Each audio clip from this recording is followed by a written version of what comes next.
Welcome to the Stephen Mansfield Podcast.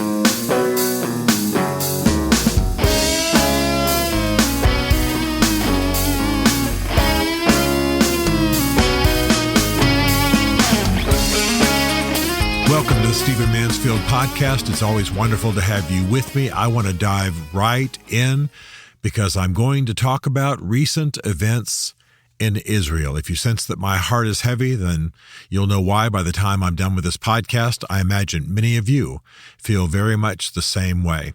In the approximately 1 week since this explosion in Israel, I have been called time and again. I'm sort of in a role with people of explaining history and explaining religious trends and how that plays in history and how that plays in contemporary events. So not the smartest guy on the planet, but usually I'm tracking these things, reading the history on top of it, have some academic background. That's my only qualification for being here and talking about this podcast. Plus, I have a great deal of experience in the Middle East. I guest lecture at universities. I advise a couple of people groups. I've worked extensively in the Middle East. So not trying to give you my street cred, just trying to explain why I am daring to do what so many others have done, and that is to try to explain this situation. I definitely have my biases. I definitely have my opinions, and I'll try to bring those to the fore towards the end. So, first of all, you know what happened on October the 7th. Very important that we remember that it was October the 7th, 2023. Essentially, Hamas, I'll explain all these terms later, decided to move out of Gaza and go on a violent terrorist spree in Israel. Now, let's slow it down a little bit.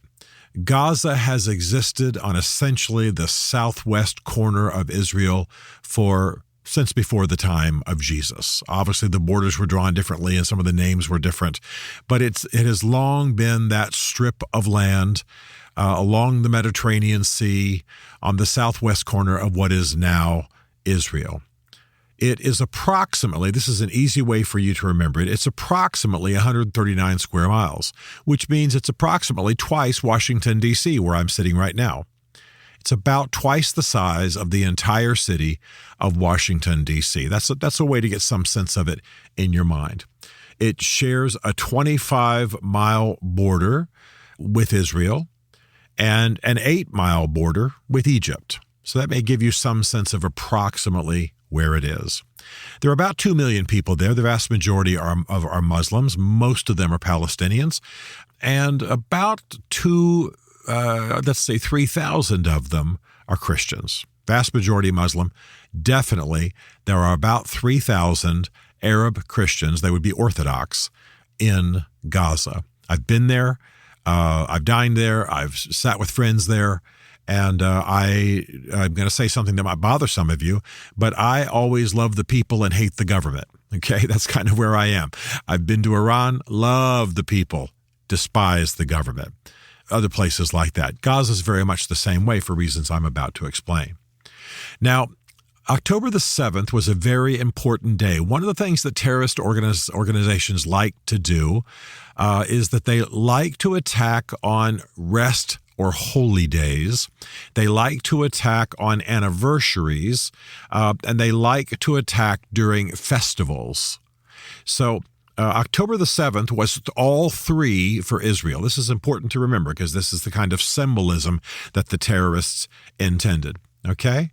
On October the 7th, you had not only Shabbat, which of course is the weekly holy day of Jews.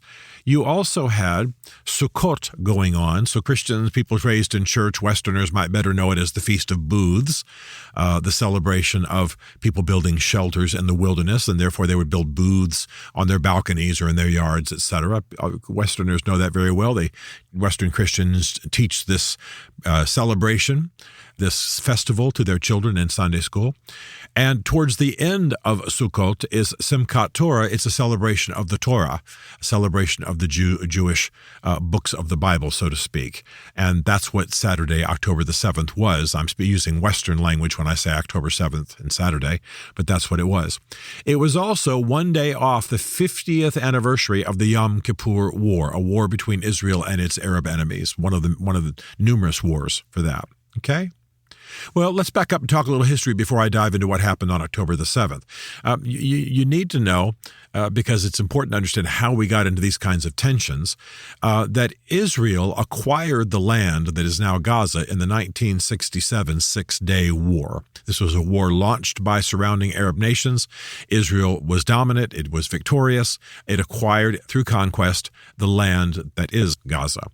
But they were happy to have the Palestinians run it. So in 1993, under the Oslo Accords, these are words you may have heard in the news but not quite understood what they meant. I certainly understand that. Under the Oslo Accords, Israel, with the U.S. permission, gave the governance of Gaza to the PLO, to Palestinian organizations by various names, okay? Which sounds right? People are Palestinians.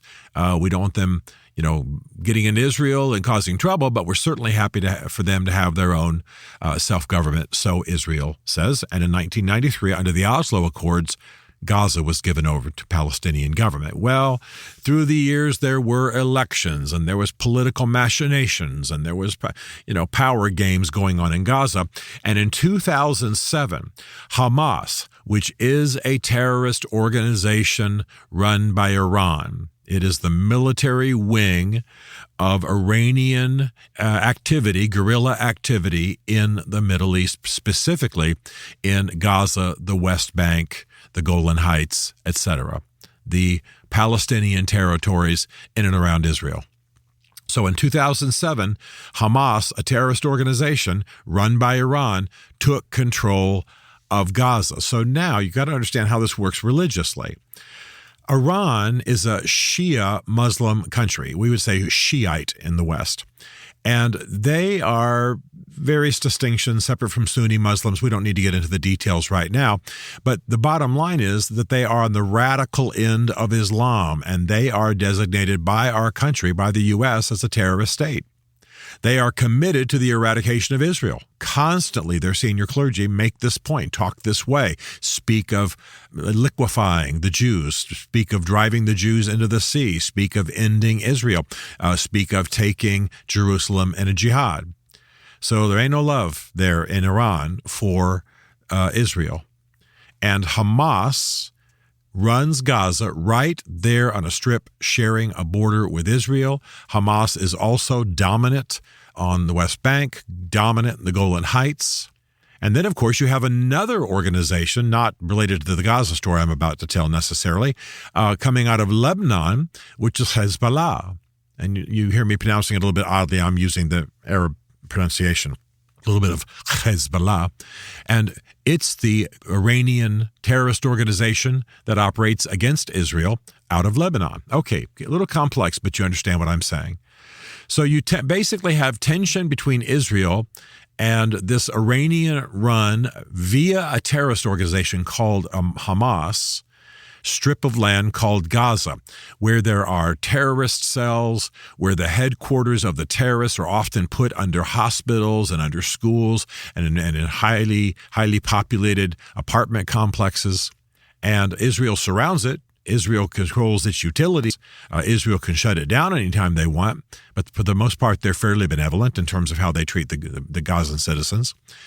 And you have, by the way, amongst the Gazan people, the people of Gaza, they are under this tyrannical Hamas government, and then they also end up having to deal with the repercussions of whatever Israel does to punish Hamas. They're right there in the middle where the bombs are falling and what have you. Most of them are innocent. I've said before, some of them are Christians, and in fact, a very tiny percentage of them are Jews. So that's the oddness of Gaza. Well, what has happened of late is that Israel, to be very blunt, has been distracted. Okay? Not only on October 7th did you have Shabbat, the holy day, their Sunday, the Jewish Sunday, some people would say. You had the end of Sukkot, the Feast of Booths, with Shimchat Torah, which is the celebration of the reading through the Torah. And you also had the 50th anniversary of the Yom Kippur War. All of that was going on that day, so there are celebrations, there's Shabbat, there's things happening with food and people at home, and Jews are commanded to rest on their Shabbat and so on. You'd also had recently a great many riots, a huge number of protests. A lot of this had to do with the political left being upset with the government of Benjamin Netanyahu. Okay, Netanyahu had considered or discussed a restructuring of the judiciary. He had put some people in office who were known to be criminals at worst and stridently anti-Arab and pro-settlement at best. So you had a lot of protests. You had a lot of distractions. The Israeli Defense Force was stretched thin trying to cover all this. And during all this time, Hamas played possum. They went quiet. They sort of said, we don't want to fight with you. We don't want to fight with you. You got all this stuff going. We understand. We don't want to fight with you. And many times they didn't press the advantage they could have made. So we now know that this October 7th incursion, terrorist action, call it what you will, had been planned for a year or two, at least a solid year, if not the better part of 2 years. And what happened very quickly, I can say it, and by the way, it was, and I'm certainly not complimenting these evil people, but you need to recognize the tactics of your enemies. They were brilliant in what they did. So while Israel is distracted, not only with its religious celebrations and anniversaries, but also with riots and the splitting of the IDF, the Israeli Defense Force, and so on, at 06:30, on the morning of October the 7th, now bear in mind that the time in Israel is ahead of ours, so these hours are slightly different. At 06:30, you began to have Hamas go on the move. And they did it in a way that the normal sensors, normal intelligence services, a system called Iron Dome that shoots enemy missiles out of the air does it very well to the tune of about 99% accuracy. But what Hamas used to go into Israel was not detectable for the most part. Here are some examples. They did decide that they would use low tech to invade Israel. They would use low tech and they would attempt not to cause the destruction, not to trigger a lot of the detector systems that normally would have been used. So first of all, they had faked construction sites all along the wire between Gaza and Israel. And there were bulldozers at these construction sites. So if the Israelis were watching with their drones or with drive-bys and inspections, they would have just seen what looked like road work or what looked like ditch work. And there were bulldozers at about 20 different sites along the Gaza-Israel fence.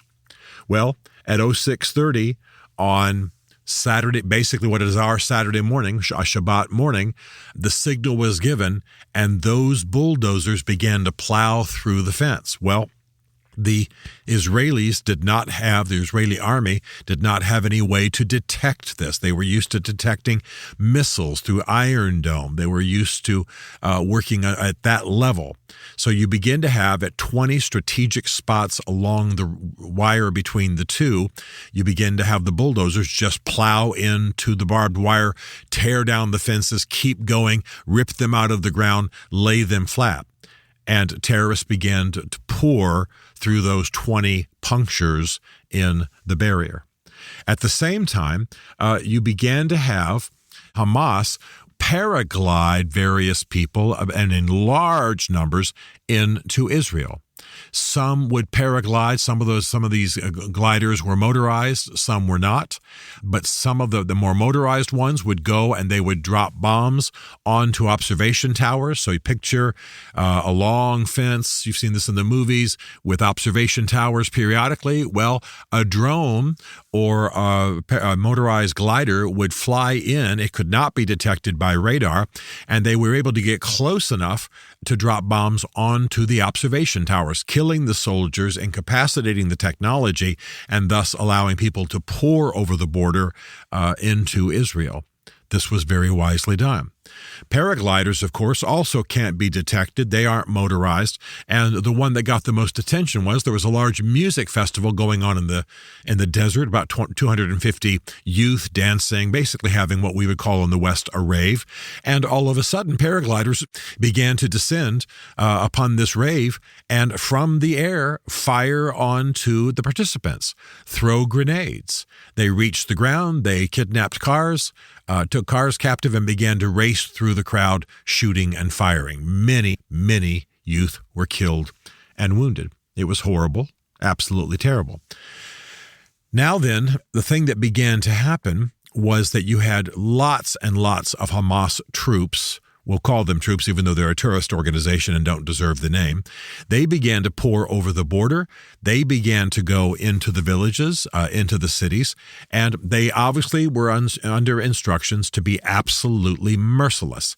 They began to shoot at people on the streets. They emphasized women, children, and the elderly. The idea was to break the Israeli spirit. They stormed into houses and shot people in their beds. They would open up homes and then send one of the terrorists' favorite tools are fuel-soaked tires that are lit on fire. This was used by the ANC in South Africa. It was called necklacing. If you wanted to punish somebody, you'd soak a tire with fuel, you'd light it, and then you would put it around the neck of somebody. So not only were they burning to death, but they were having hot rubber falling on them, burning into their skin. It was a horrible, horrible way to die. Sorry to be so graphic, but it's going to get a little bit worse. So the Hamas did this by rolling flaming tires into the bedrooms of children. We know this without question. Children were the focus. Children were kidnapped. Children were killed. And you've heard that at one place, children were beheaded. It's true. At a kibbutz, the name of it doesn't matter. It's a southern kibbutz. There were 40 children killed. Some were beheaded. So in other words, they were slaughtered and then some were beheaded. You have debates in the press about whether there's an exaggeration that all of them were beheaded. Nobody's making that claim. The fact is 40 were killed, some were beheaded. These were babies. These are infants. It just went on and on and on. The thing that is striking terror into a lot of people's souls, of course, is not just the shootings. About 1,500 Israelis were killed initially, but the incredible violence. People were hacked to death. There are videos we have from Hamas where they are bringing people out of their homes and putting them in the courtyards and killing them and laughing the entire time. Young Israeli women were captured on the streets, stripped down. You can see as they're being loaded in the vehicles, they're being done while being molested sexually. I'm going to be a little bit more graphic than that. They're being felt up, to use the term we would use in the West. Hands are being put down their pants. Hands are being put down their pants front and back. Breasts are being felt. It's obviously, some of them have been shot. A lot of them have been beaten. And of course, rape is a favorite tactic. Nothing Hamas loves more than to impregnate an Israeli girl. Many young Israeli women are pulled off the streets, held, and then taken to Gaza. This brings us to the next level of hell, and that is that many people have been kidnapped. Now, this is what Hamas intends as a human shield. If they can take a lot of people from Israel and other nations who were there as tourists, have double passports, France, Israel, U.S., Israel passports, that they can take them to Gaza and put them in the tunnels that they've built over many years, then perhaps Israel will not bomb Gaza. There are 27 Americans, we are given to understand, being held by Hamas. And I want to say that the people of Hamas are human beings, and they are not demons, although I consider them to be quite evil. But when they hold you a hostage, they observe no accords. There is no Geneva Convention. There is no agreement that they have with any nation in the world about the care of hostages. They will be beating them. They will be raping them. They will be dismembering them. They will be torturing them.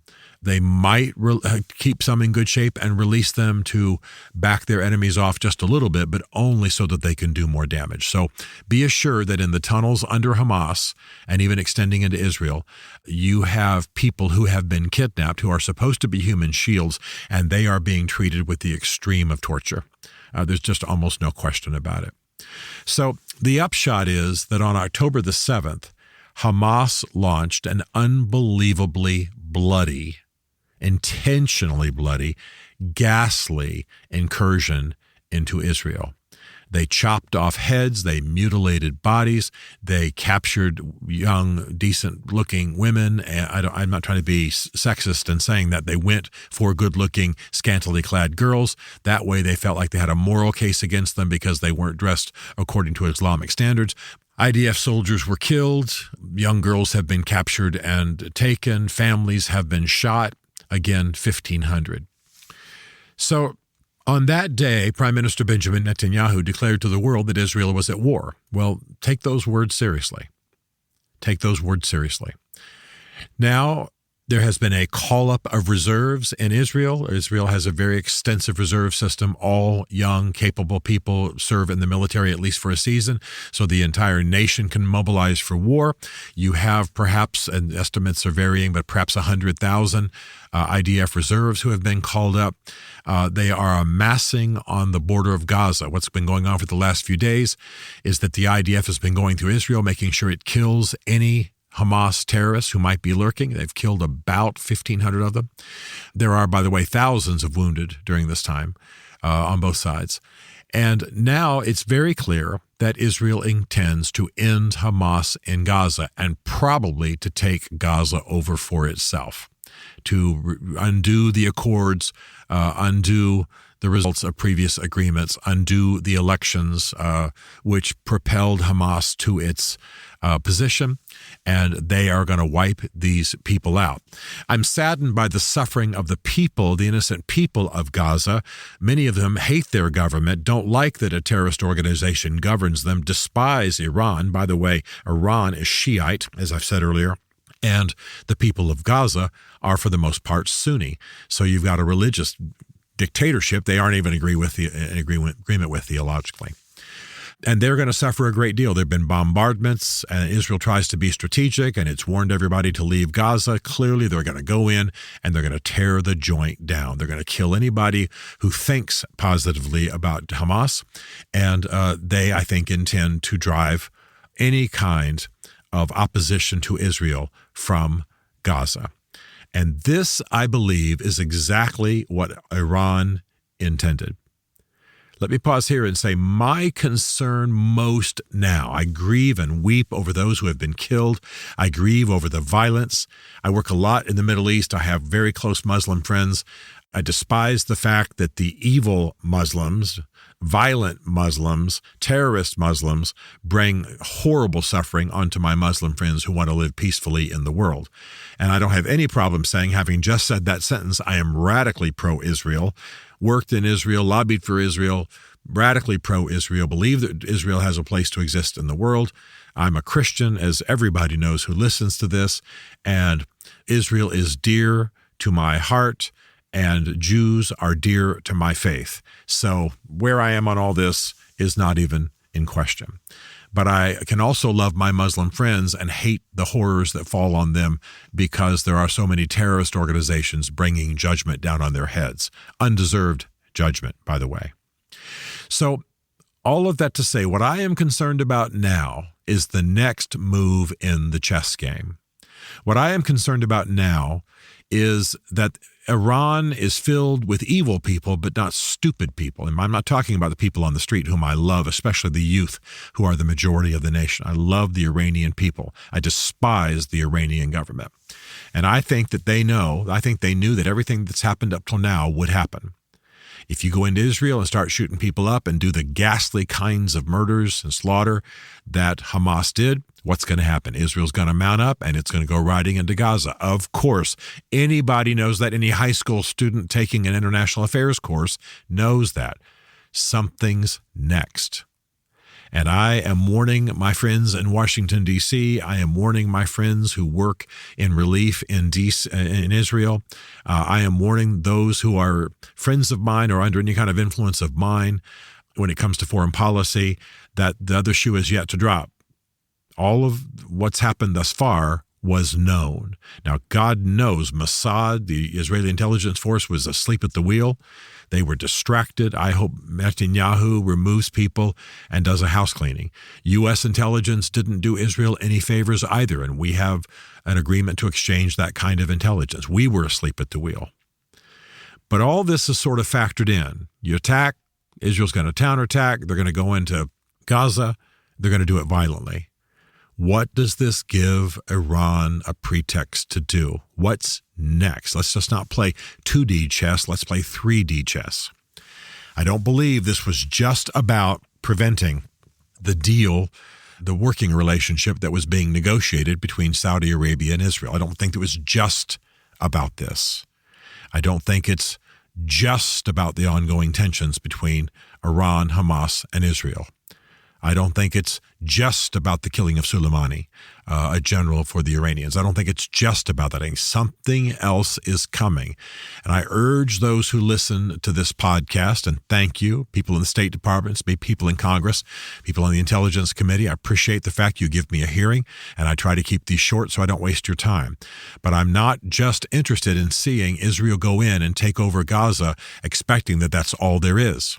Let's keep our eyes open. This was factored in. This was considered. That's why Hamas was given a license, so to speak, to be as utterly violent as it was. It did not have to be that violent. It did not have to hit the headlines with the beheadings of children and the gutting of grandmothers and the slicing of babies out of wombs, etc. I'm being graphic to make a point, not because I enjoy it. Something's coming next, and it's not just Israeli takeover of Gaza. Now, there's a final question, and I realize I've gone a bit long, but there's a final question I want to address before I end this podcast. And people often ask me, whose side are you on? They're not mad at me. They just know that I have relationships on both sides. I teach, guest lecture at a Saudi university. I am in Israel often. I work with the Kurds extensively. I confuse them. I don't seem to be, as they would call it, this is not my language, it's theirs, Zion crazy, and I don't seem to be, a woke, pro-Palestinian. And I'm not. I believe that Israel has a right to exist in the world. That has been granted to it by the authorities in this world that establish nations. The UN has established that. Previous concords have established that. Military victories, which often confirms who gets what territory, that's just the way it works in our world system, have established it. Israel has defended its borders repeatedly. And since 1948, it has had a place among the nations of the world, to use Netanyahu's phrase. It does have the right to exist in the world. And it is a benefit to the world. You ought to look up inventions and discoveries engineered by Israeli scientists. You ought to look up what they have contributed to the world. You ought to look up the good they're doing. And because I'm in Israel often, I know that some of the Arabs in the Middle East who are treated the best are Arab citizens of Israel. And there are many. They get fantastic benefits and care and government services. So it's not the Israeli versus Arab tension that you might think within Israel. But there's no question that largely Muslim nations outside have been radicalized, and they are unwilling to live at peace with Israel. And so they make it a doctrine of their faith that Israel has to go. Part of their reason for being, part of the Iranian reason for existing, it says, is to drive Israel into the sea. Now, others are going a different way. Other nations, amongst the Emirates, certainly Saudi Arabia, they're willing to have deals with Israel. They're willing to let market forces prevail. They're willing to live and let live. This doesn't mean they affirm the religious side of each other. It means that they can do deals and benefit each other and bring peace to the region, something I applaud, something I'm helping with. But my point is, that's not the more radical nations. That's not the Shias that are taking over in Baghdad. That's not the Iranian government. That's not Bahrain and a few others. Now, my point is, I'm pro-Israel. That does not make me anti-Muslim, but I am radically anti-extremist Muslim. I'm radically anti a version of Islam that cannot let Israel exist in the world. Muhammad actually welcomed the place of the Jews on earth. Muhammad did not call, for the most part, in most cases, for the destruction of the Jews. He called both Jews and Christians a people of the book. and in his early days allowed them to live peacefully within his realm, so to speak. He admired them, actually. He admired them, and even probably had a Jewish wife, definitely had a Kurdish wife. What am I trying to say? I believe that a horrible misreading of the Quran and Islam has caused a radicalization that's been mixed with politics and has turned into the kind of anti-Semitism we see in the Middle East and we see on American university campuses. It's dangerous, it's wrong, it's ungodly. Israel has a place among the nations, and good Muslims have always known it. The Quran does not forbid the existence of a nation of Israel. In fact, the Quran doesn't even mention Jerusalem, doesn't even mention it. So the idea that Muslims have an exclusive claim to it is silly. Is that me putting Muslims down? No. Deep regard for my Muslim friends. But they have allowed, not all of them, certainly not my Kurdish friends, but many Muslims in the world have allowed older religious extremists who are grinding out political grudges to pervert Islamic theology and thus to turn hatred on Israel. And I want to tell you it's time for that to stop. I'm in favor of Israel. I'm in favor of Hamas being ended in the world, Hezbollah too. I'm in favor of Iran undergoing a generation of leadership change. Let the young arise, let their voices be heard. We would have a wonderful nation, beautiful, artistic, rich. I love the Iranian people. I despise the Iranian government. And so now we're going to have bloodshed. Now we're going to have terror in the Middle East.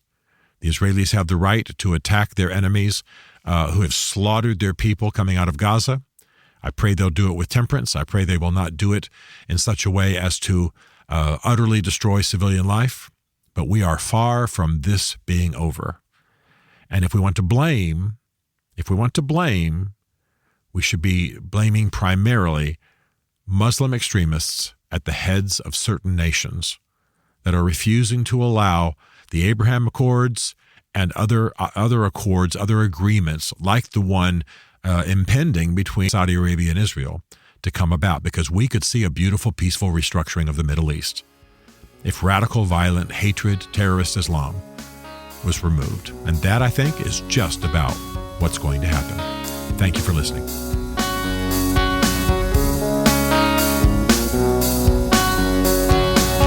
Stephen Mansfield is a New York Times bestselling author, a popular global speaker, and senior fellow for public leadership at Palm Beach Atlantic University. His groundbreaking books on faith and society include The Faith of George W. Bush, The Search for God in Guinness, Mansfield's Book of Manly Men, and Lincoln's Battle with God. Learn more at stephenmansfield.tv.